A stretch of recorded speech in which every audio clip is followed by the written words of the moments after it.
Our tours at ECEC start from mid-May through September. So educators can take school groups and we provide the outdoor space with the Butterfly Pavilion. We have a historic fort, Ford Umpqua from the Hudson Bay Trading Company that established in the 1850s here in the Umpqua area. And then also have a native plant park. And what we find is that students get to come here and explore. It's interactive.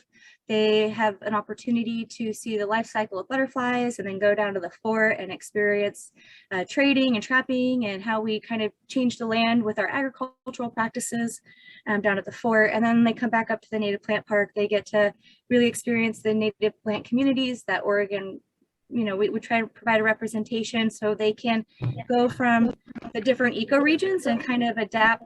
You can take those science lessons in there and talk about, climate and talk about natural resources. So you can really build in and integrate your own STEAM activities. I've had classes come out with their journals and do poetry in the butterfly garden. So they're doing poetry on the butterfly life cycle, or they're doing nature journaling out in our pollinator gardens. And so they're getting that experience and education as well. And so I think I briefly mentioned this. So when our tours start in mid-May through September, what I wanted to let you folks know about is, like, a lot of times people think it's always at the end of the school year when they can start their tours, but actually we have butterflies and the fort is open. And of course it's a beautiful time of year, typically in September. So it's a good time to actually have those early field trips and build in what you can do for the rest of your school year based on what you experienced at your time in either the Butterfly Pavilion or the plant park or down at the fort. I've seen folks bring their math lessons, especially from the grade school and that we have next door. They come over and they'll just spend the day and work on or maybe an hour and go down to the fort and do geometry or do algebra and figure out how, what's the area or the surface of the fort walls, but you actually have this real, like, interactive and hands-on experience to bring in those STEAM activities. Tours start at $25. And that covers up to 25 people. After that, it's $1 per person. And we typically schedule Wednesday through Friday, and they start around 10-ish. Folks usually get on the bus if they're on the morning tour. They'll start around 10. The tour is about an hour and a half. We can take groups up to about 100. It's still pushing it for us for a one tour because we have to break them out in different sections. So we always ask for like a 1 to 5 teacher or parent chaperone for the school group. And it really depends on like their needs as well and overall accessibility. If you have any accessibility concerns, of course, let us know. And we just understand that kids learn at different paces. And when we try to be adaptive and give them information, if they're asking lots of good questions, we like to build on that, especially if they've been to been and seen the butterflies before on a school group or with their family. We just try and take in those questions and build on what they've already experienced at ECEC if they're ready for that. But typical group sizes are like 25 to 50 class size. We do have a space for parking. And then once the tour is over, that morning group will typically have their lunch in a green space and picnic. We have, trash receptacles and things like that on site we just ask that everyone bags up their garbage when they're done. And there's bathrooms to use as well. If it rains, we do have covered areas for, to be flexible there if needed. Sometimes it does happen. You get that rogue lightning storm, little sprinkles. We totally just hope that you guys prepare to bring, your raincoats and jackets or raincoats and boots. But lightning, we will not go out, but we will provide some kind of activities for them to do inside and make up for their because once you guys are there, you don't want to have to go back. So we understand that as well. So we do whatever we can. So they bring their lunches, and then you're more than welcome to stay for the rest of the day and do your classroom outside in an outdoor classroom setting. And then there's also the option of having an afternoon tour where your bus gets here around noon. You can get the kids off, you do your bathroom breaks, do lunches, have your outdoor picnic, and then your tour would start about 12:30. And we typically, our tours end about 2-ish. We try to be flexible. And I'm trying to think if there are other, so what's kind of cool is the folks who do the trained tour guides, or the tour guides that are trained, are all volunteers for our community. So that's kind of nice. They're taking their time and spending it to educate young people. There's also Wi-Fi available. Yeah, and then I'm trying to think if there's anything else that you guys would want to know. You can integrate your own lesson plans. Like I said, you could build into them. You could visit more than once. You could take small groups. You could have classrooms, depending on your location or, you know, time of year. You could have folks come out and do like a scavenger hunt looking for certain flowers, or there's just all sorts of things you can do to build into your own lesson plan. And really, if you're not doing a guided tour, we would just ask that you check in at the office, let us know that you're there, you have a small group, and that you'll be, you know, working on something with your journals or whatever you're going to be doing. I would love to have an opportunity for folks to be able to like do real like soil lessons, talk about water quality and ecology, because we also have all that on site, but really it's up to like what your classroom's wanting and how much you're wanting to build into that. And we would love to provide that space. So there's a certain time of year. Sorry. There's a certain time of year. I know we keep trying to plan it and we always hit the time of year you're closed. So when September. Is that okay? Oh, I didn't even see that flyer. Okay. Because we always get ready to do it and then we're like, oh, they're closed for the rest of the year. Every time. So we got to do it at the beginning of the year. Or before May. Okay. Yes, for school tours, because that's when we have the butterflies, you know, and that's part of the education you can bring into the classroom, is when you start to see those things flowering outside, those native, those plants and those flowers and shrubs and all the things that have flowers on them, and you start to see the bees and the butterflies and the bugs. And when students start to see that stuff outside, then you know, hey, it's a good time because the butterflies are happening at ECEC too. But there's other ways of outside of the butterfly activity that you can use the site for: the ecology, the biology, you know, any of those, the climate, any type of those conversations that you wanting to interweave into your lesson plan. There's a 30 acres of natural space to do it in. So, and we are open all year long. The site does close during Christmas break, but we are open, and we stay from dawn to dusk. Feel free to come and make use of the site. And it doesn't have to be a guided tour just because we don't have butterflies. So we want you to come. We want teachers and school groups to be using the resources that we have as much as we possibly can. So just know that it's there.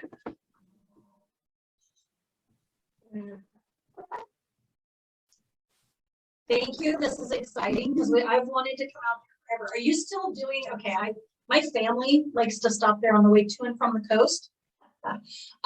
Do you still do in the spring, like you have veggie starts and native plant starts that you can buy? Do you still do that? We do, and they are starting to kick up right now. The greenhouse is popping. Yes. So Mother's Day is our big plant sale. So things are starting to show up on the patio, but everything should be available early May. And yes, please stop in. And if I'm there, I'm usually there on Tuesdays and Wednesdays. So feel free to say hi. And yeah, it'd be great to have you guys stop in. Thank you. Yeah. Oh, and I was going to say the Baker Web Academy. I have had, I think I have talked to teachers or educators there at Baker Web last year, you know, when things were kind of virtual and COVID was kind of crazy. So not a lot was happening. I don't think we've ever had Baker Web out to our site, but we'd love to. I would love to have your groups out, and I think what you guys are doing is really awesome. Yeah, and all the parents it'll be like one for one. Yeah. We won't have a school bus. It'll just be a ton of cars. Yeah. Okay. The caravan. Yeah. Awesome. We'll make space.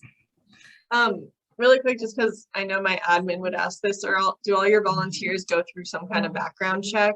I mean, I know we'd have chaperones who are also going through that process, but just wanted to know if that happens. You know, some of them, we do have background checks on some of our more permanent volunteers that are with us. We've started to look at that more in depthly, for sure, because it's just something that has been coming up more and more. We haven't been required to by any of the schools, but it's definitely on our mind, and we do it for some volunteers. We don't necessarily do it just because they're doing a school tour. But maybe maybe it's something that could be. Is that an issue for you guys to? I was just thinking of things that like have come up recently with having volunteers just even come in the classroom even when I'm there. So I just figured I'd ask kind of where you guys are at in that process, just in case. That's a great question. Thanks for, yeah, we're delightfully grassrootsy. So when we have volunteers that are working with our young people, like in our youth employment program, so we have a high school program where we provide like real world job skills or job training opportunities for high school students in a pretty rural community. So it gives them those extra options. Any of our adults that work with them, we do require background checks. So it's just it might be good to have. So I might noodle on that one. Thank you. Any other questions for us? Have you already had people sign up for this May? Yes, so I just now starting to get my outreach out to teachers, but I have had some school groups already starting to schedule. So the last week of May is looking pretty full, but I'm going to do everything I can to get as many groups in during that window. It's a very short window, unfortunately, from the time we actually have flight activity to when school gets out, but there is that opportunity in September as well. If you have, you know, it's not the same because you have to plan for that next school group that you don't even know that you're having yet, but it is an option. And we don't need a lot of notice because it's not a lot of folks are doing it. So the flyer says mid-May. Do you have a start date for this May? So mid-May is kind of the rough start. It's so mid-May, I think the Wednesday, it's the 18th. I think that would be the first. Yeah, sorry. Oh, that would be the first week of it. Sorry. Yes, I am trying to get our kids out doing stuff now that we can. So we'll bring them on down. How big are the groups for your class sizes? I think it probably would be right at that 25. I think the biggest field trip we hosted in person was that glide vault, the hike up. And that wasn't, okay. That was huge, yeah. Well, but that was pre-COVID, so I don't know. Our numbers on events has shrunk because of COVID. We still have families with compromised family members and things like that. They're not comfortable doing it. So I think 25 would be about right, honestly, because it wouldn't be a class. It'd be a field trip for our region. You want to do the South, like both regions? I think we should do South and Harrisburg. And so it would be, yeah, we would have to get an RSVP out and start asking families and having them RSVP and sort that out. So yeah, I'll send you an email today. Awesome. Yes, please. And also, you know, like I said, for the summer, if your schools are doing any summer programming or you want to have something for your kids to look forward to, you know, there's. Well, maybe if our families come out, they'll want to come back, you know, on their own because they do a lot of that. Yeah, that absolutely happens. Yeah. Might not be able to get rid of them. But they're super helpful and friendly. So Okay, there's lots of weeds to pull and butterflies to feed, so we can find stuff for them to do.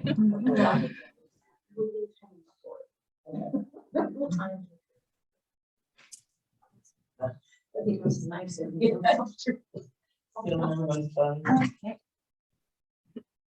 you so much. They said thank you. You're welcome. Yeah, they're going to be reaching out to you soon. They're very excited. So thank you so much, Morgan. And we'll be in touch also about the Butterflies and Blooms event as well. Sounds great. Thank you, Ryan, for putting this together for all of us. Yeah. Well, thank you for joining us and sharing all those exciting opportunities. Yay. Okay. Have a wonderful day. Thank you, everyone. Bye. Thanks, you too.